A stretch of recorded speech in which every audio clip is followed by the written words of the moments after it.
Gente, o maior erro de quem vai fazer um material de parede é pensar que você precisa ter reflexo. Isso é um pouco contraditório porque muita gente pensa que ao adicionar reflexo você vai estar fazendo necessariamente aquele material super realista. Em teoria, isso faz sentido, porque tudo na vida tem realmente reflexo.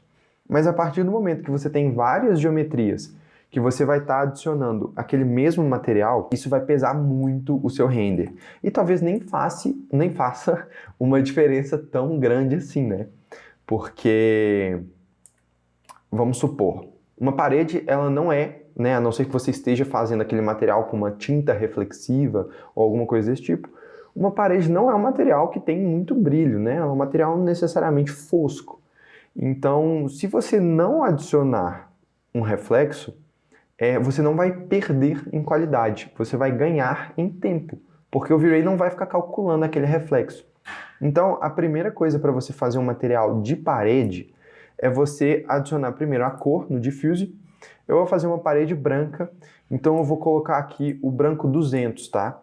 Vocês nunca, eu sempre falo isso aqui, vocês nunca vão colocar esse branco no máximo, porque se a luz bater ali, vai estourar e não vai ficar realista. Pra vocês terem ideia, o material com maior branco que a gente tem conhecimento aí no mundo, né, seria a neve.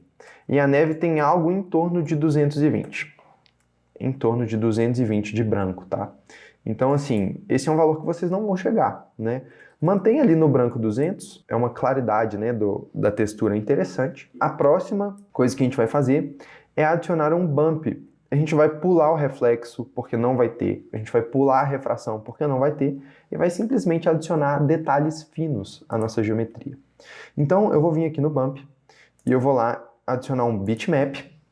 Eu vou adicionar um bump normal, tá? E eu vou vir aqui em texturas de dirty, que são imperfeições em geral, né? Adicionem imperfeições, tá, gente? Vocês podem utilizar isso para fazer uma parede com essas marcações, né? Vocês podem utilizar imperfeições para fazer pequenos buraquinhos. Talvez esse aqui seja interessante.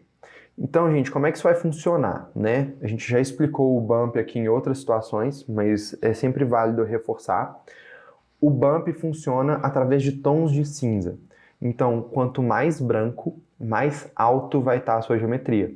E quanto mais cinza ou mais preto, mais baixo vai estar a sua geometria. Então, eu vou voltar aqui e a gente pode ver que isso aplicado já dá uma geometria bem diferente aqui para a parede. Então, eu vou diminuir aqui um pouco esse bump.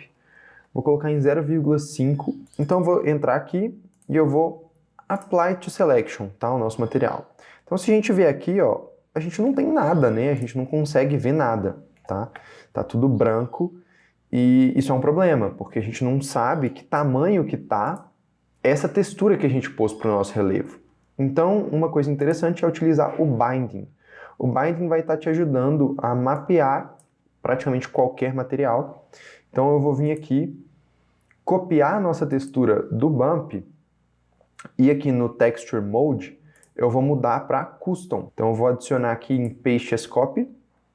E agora, se a gente der uma olhada aqui, a gente está vendo que a gente tem a textura aplicada.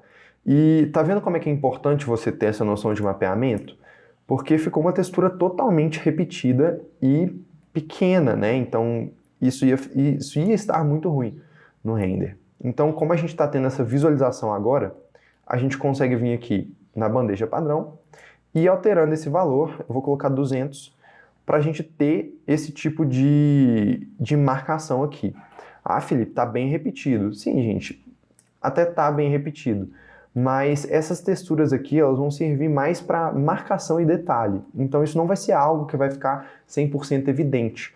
Inclusive, muita gente coloca esse tipo de textura, mas a gente tem um sofá aqui na frente, né? A gente tem um quadro aqui na frente, então acaba que, no final das contas, isso não fica tão marcado. Então, ok, eu vou aproximar aqui e eu vou renderizar para a gente ver como está ficando esse material.